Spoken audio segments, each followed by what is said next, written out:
A Facebook memory popped up on my computer this morning about a post that I shared 5 years ago. It read, "A big part of my inclusion body myositis is that failure happens often by the physical nature of this damned muscular dystrophy disease, also known as IBM.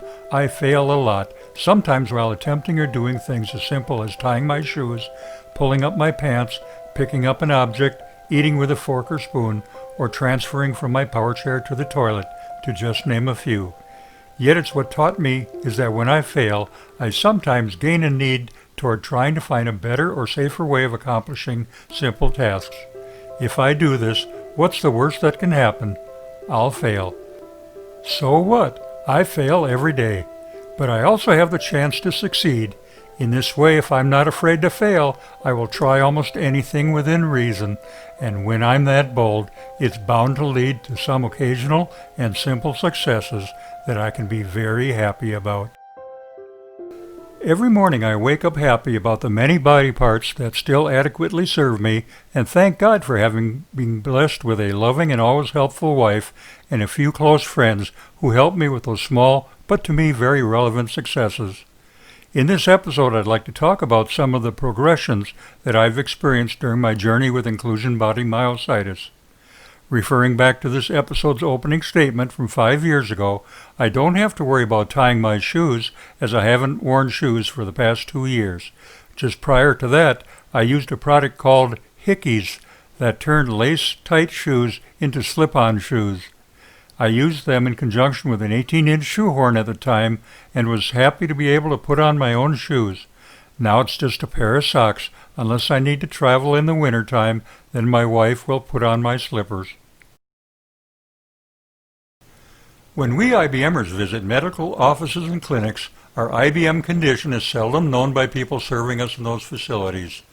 If you are a stage 3 IBMer in a power chair, chances are you don't want to wish the risk of falling on their clean, hard, and often slippery tile floors. I've been able to convince them that I can get into position to sitting or laying on their examination table for most procedures.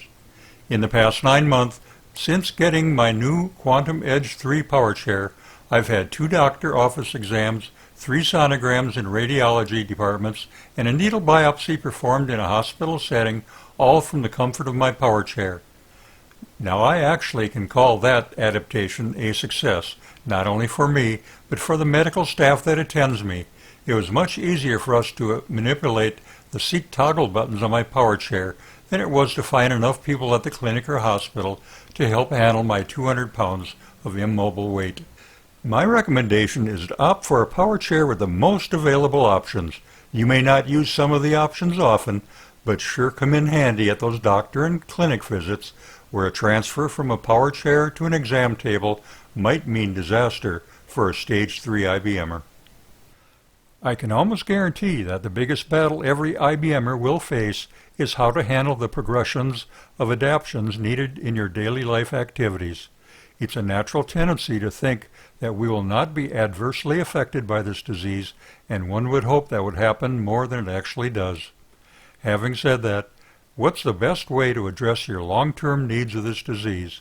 Let's talk about the inability of an IBMer to stand up from a toilet as an example. The natural progression might be to first purchase a taller toilet, next add some sort of grab bars, next place a riser on top of the toilet, and when that doesn't totally work anymore, you remove the seat riser and hire a plumber to install a toilevator under your toilet. After all that expense, you pay a plumber to remove that toilevator, and you purchase a LiftSeat and soon after a bidet attachment that you soon realize finally addresses your problem until your legs weaken to the point that a hoist or sit-to-stand is required very, very late in your IBM journey. Whew, that's a journey in itself. If you've tried the overly cautious route as I mistakenly did, the investment of the grab bars, seat riser, and toilevator costs, along with any labor to install the grab bars and toilevator, might be ultimately lost when installing a LiftSeat and bidet. Speaking with 20/20 hindsight and from my own experience, I would have saved some money by purchasing a LiftSeat earlier in my IBM journey rather than expensing all those other adaptations. As announced in previous episodes, I installed an overhead hoist system in the bathroom remodel job of 2012. That hoist has worked for me ever since, and now I rely on it solely because there's so little assist left in my quad muscles. But for 6 or 7 years, could have done nicely with a lift seat and bidet from the get-go. When I expire and ever come back as another person and get IBM, I hope I find this IB Myositis channel to remind me of this money-saving concept.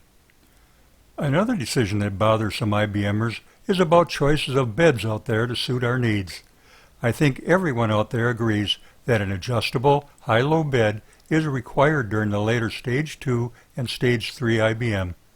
I don't slight anyone for taking the quick action of adding risers under the legs of your bed to give you the ability to stand up from it during your early Stage 2 years, but sooner or later you will find out that you will need a multitude of height ranges, lower for ease of sitting down on the edge of the bed from a transfer position while having the ability to raise the bed to facilitate standing to get up to a transfer position. And I've learned that the taller you are, the greater height your bed should rise to.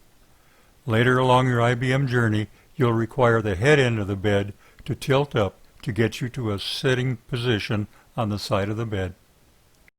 It should also be understood that as your IBM progresses, the rate of free fall drop when attempting to sit down on a chair, better known as your IBM plop, increases dramatically, so you better invest in a good heavy-duty design that will avoid downtime because of the abuse your bed will receive over the coming years. I've been told that some manufacturers recommend their heavy-duty version of certain beds for this reason. Heavy-duty bed designs may cost a bit more up front, but imagine how much trouble it will cause if your bed frame or bed adjustment actuator parts fail.